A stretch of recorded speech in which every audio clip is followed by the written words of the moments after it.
Et si l'homme, livré à lui-même, n'était qu'un prédateur pour ses semblables? Et si la peur était à l'origine de toute société?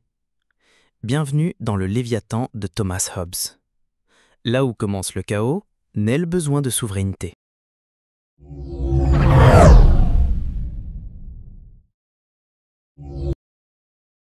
Bonjour et bienvenue. Alors aujourd'hui, on plonge dans la deuxième partie du Léviathan de Thomas Hobbes. Un sacré morceau quand même. Ah oui, un texte... Fondateur. Voilà. L'idée, c'est vraiment de décortiquer sa vision de l'État, ce qu'il appelle la République. Pourquoi ce besoin presque vital d'un pouvoir souverain écrasant, ce Dieu mortel, Oui, quel droit il a et puis qu'est-ce qui nous reste comme liberté à nous, les sujets? On y va? c'est ça. En fait, Hobbes, il part d'un constat. Assez noir, hein. L'état de nature, pour lui, c'est la guerre de tous contre tous. La jungle. Exactement. Sans un pouvoir visible et surtout craint pour forcer le respect des conventions, comme il dit. Ces conventions, ça restait des mots, ça ne garantit rien du tout. C'est nos passions qui mènent la danse. La rivalité, l'orgueil, sa vengeance. Et c'est là justement que l'État devient indispensable. On n'est pas comme les fourmis ou les abeilles, non. Non, non. On a la raison, le langage qui peut tromper, on cherche l'honneur, on critique. Bref, on n'est pas fait pour vivre en société naturellement, sans heurts. D'où la nécessité de cet artifice, ce grand Léviathan. C'est exactement ça. Et cette création, elle se fait par une convention, un pacte. Mais attention, c'est pas un contrat entre les gens et le souverain. Ah, d'accord. C'est pas ça. Non. C'est un pacte de chacun avec chacun. Chaque individu dit à l'autre, OK, je renonce à mon droit de me gouverner moi-même, si toi aussi tu y renonces, et on transfère tout ça à une seule personne, ou une assemblée. D'accord. C'est le transfert qui crée l'unité. Voilà.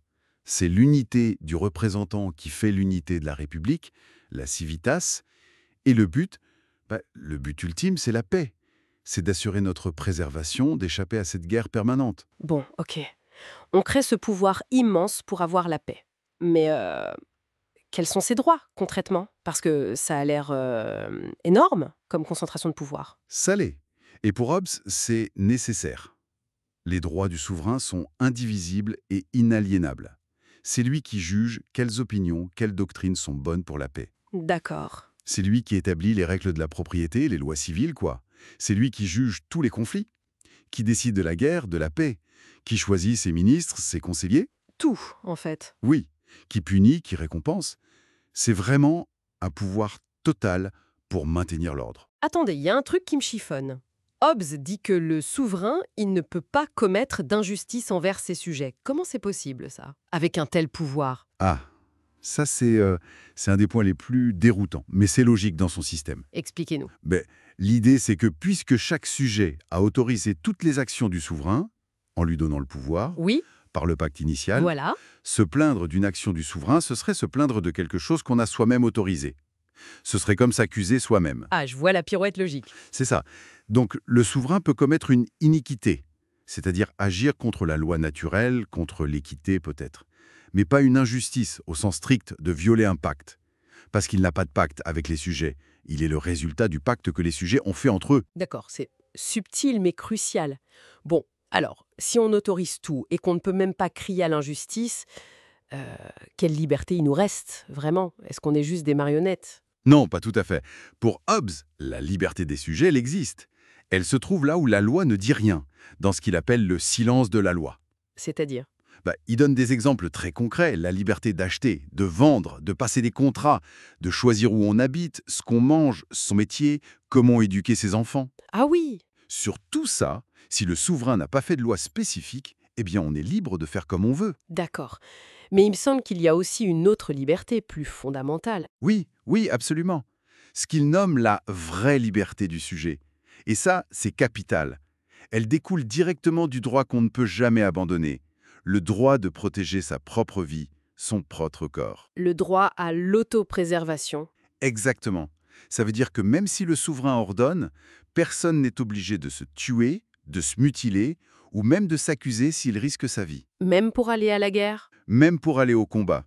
Il dit qu'on peut refuser si on trouve un remplaçant, sauf si le refus met en danger l'État lui-même. Pourquoi?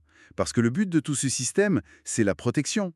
Si le souverain ne peut plus protéger le sujet, alors l'obligation d'obéir, elle s'arrête. Ah, d'accord. Protection et obéissance, ça va ensemble. C'est un lien fondamental. Donc même ce pouvoir qui semble absolu, il a des limites naturelles liées à sa fonction première. Et ce Léviathan, il peut aussi tomber malade. Il peut mourir. Hobbes utilise cette métaphore, non? Tout à fait. Il compare les causes de dissolution de la République à des maladies internes, surtout.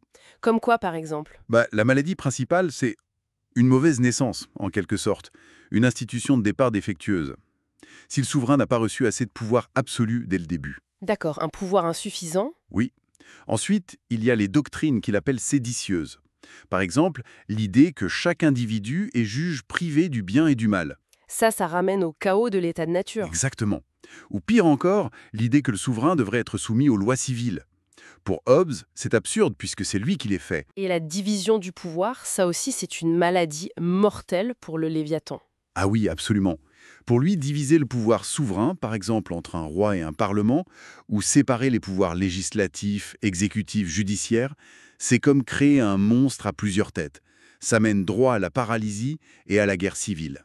Logique dans son système. Il mentionne aussi le manque d'argent pour l'État, le sang de la République, ou même le danger que peuvent représenter des citoyens trop populaires, trop puissants, qui pourraient rivaliser avec le souverain. Bon, pour résumer, le message de Hobbes est assez direct, hein. Soit on accepte ce pouvoir souverain absolu, ce Dieu mortel, pour nous garantir la paix civile en nous tenant au respect, Oui, soit on risque de retomber dans le chaos sanglant de la guerre de tous contre tous. C'est un peu le prix à payer pour échapper à nous-mêmes, en quelque sorte. c'est exactement ça. C'est cet artifice nécessaire pour nous protéger de notre propre nature. Et peut-être pour finir, une petite piste de réflexion. Oui, Hobbes base tout sur ce pacte entre les sujets. Le souverain, lui, il est extérieur au contrat. Il n'est pas lié par lui envers les sujets. d'accord. Alors, si les sujets, par ce pacte, autorisent toutes les actions futures du souverain, y compris celles qui pourraient leur nuire, juste pour avoir la paix, sur quoi repose vraiment la solidité de cet ordre? Est-ce que cette autorisation totale est la meilleure garantie de sécurité? Ou est-ce qu'elle ouvre la porte, paradoxalement, à une forme de tyrannie, une tyrannie qu'on aurait nous-mêmes légitimée? Question vertigineuse. Ça laisse matière à penser. Merci beaucoup pour cet éclairage. Merci à vous.